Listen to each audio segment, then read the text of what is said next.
বন্ধুরা, তোমরা সবাই কেমন আছো? আজ আমি আবার তোমাদের সাথে আমার সাদা মাটা লাঞ্চ মেনু শেয়ার করতে চলে এসেছি। তোমরা দেখতে থাকো। আজকের লাঞ্চ মেনুতে করেছি ভাত, আর করেছি উচ্ছে কুমড়ো আলু দিয়ে ভাজা। এটা খেতে খুব ভালোবাসি আমরা সবাই। আর অল্প একটু পটল ভাজা যেটুকুন ছিল বাড়িতে, একটু পাঁপড় ভাজা, এটা ডাল দিয়ে খাওয়ার জন্য করেছি। আর করেছি মুসুরির ডাল, পেঁয়াজ, শুকনো লঙ্কা আর কালো জিরে ফোড়ন দিয়ে। এই ডালটাও কিন্তু খেতে বেশ ভালো লাগে। করেছি লাউয়ের তরকারি বড়ি দিয়ে, আর ফোড়নে দিয়েছি শুকনো লঙ্কা আর সর্ষে আর জিরে।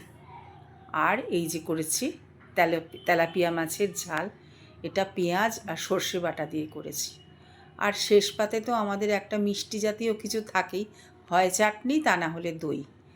আজকে রয়েছে টক দই, এটা চিনি দিয়ে খাওয়া হবে। সবাই হয়তো উঠেই খাবে, তাই আমি এটাকে এখনও খুলিনি। এই আজকের আমার লাঞ্চ মেনু। কেমন লাগলো জানিও। ধন্যবাদ।